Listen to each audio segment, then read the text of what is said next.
North Battleford RCMP say there was no evidence of any harassing or criminal behavior in the death of a 15-year-old boy who committed suicide. Now, Mounties investigated allegations made by Todd Loick's mother that he was the victim of bullying when he killed himself last September. Now, police reviewed more than 16,000 text messages, hundreds of images, Facebook messages, and 30 videos as part of their investigation. Kim Loick said at the time that she told her son to ignore the bullies and the constant barrage of insults they were sending to him on Facebook and through texts on his cell phone.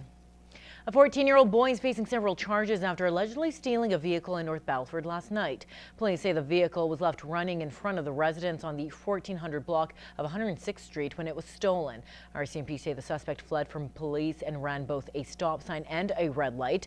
Now, after the chase, he continued westbound on Territorial Drive when he lost control of the vehicle and ended up in the ditch. The suspect was arrested a short time later. The teenager faces charges of theft over $5,000, dangerous driving, and flight from police, among others.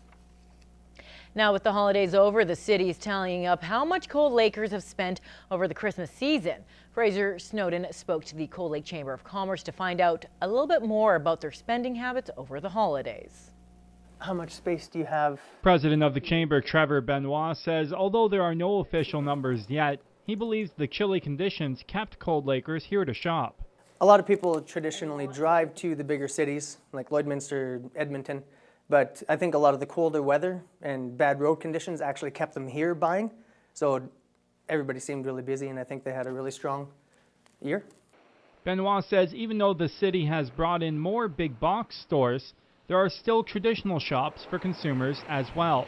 Cold Lake is still small enough that you get that personal touch.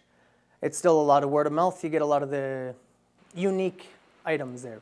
Walmart, yeah, if you're going to need a pack of pencil crayons and that sort of thing, you're still going to go to those big chains, but for a lot of that specialized stuff or anything unique, you're still going to those mom and pop shops. He says although people often head to another city to shop, it is important to buy locally if you can.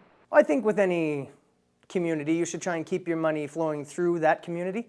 So money spent at local stores, local boutiques, any of the businesses here, usually that's going to be recycled and come back through local businesses. So it keeps on moving around and promotes prosperity in the local community, so shop local whenever you can.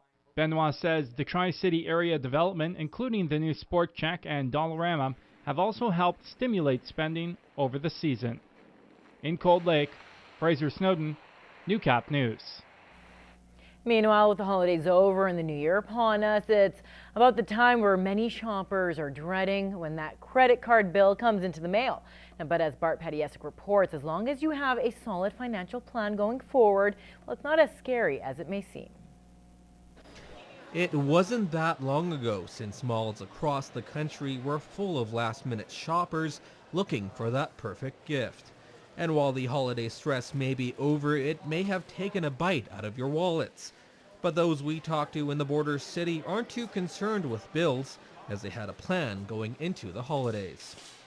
We just decided that we'd buy a little less. We said whatever we wanted to spend on each other, we just put towards other things, like maybe vacation in the summer. I save through the year. It's just something I do every month. Certain amount of money I put away straight for holidays. Are you kind of holding any big debts since the holidays finished? No, gosh, no debts. So what's your secret? Save money before the holidays. Don't spend it all. Don't spend it all, that's right.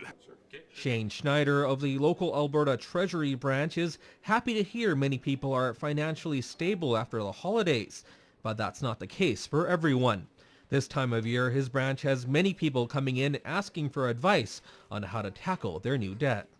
Well, I think if it's credit cards or maybe you went into a little bit of a line of credit, honestly, rule of thumb, don't ignore it. It's not going to go away. You can't hibernate. And with credit card bills coming out this week, you may feel overwhelmed with the amount of debt from the holidays. But financial officials are saying not to worry, as there are options. There are options, too, to come into a bank and possibly look at a balance of account transfer where we might be able to get you onto a low interest rate card at 9.9%, all depending on credit. I guess at the end of the day, don't feel like you're put into a corner with all this debt from the holidays.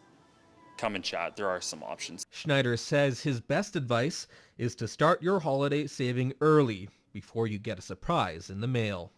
Maybe it's saving through the year, so to prepare us for Christmas 2014. Maybe you throw $100 away per month or $200 away per month, whatever you might have that budget for, right? And then that way you're set up nicely and you're not having to rely on the plastic to pay for Christmas.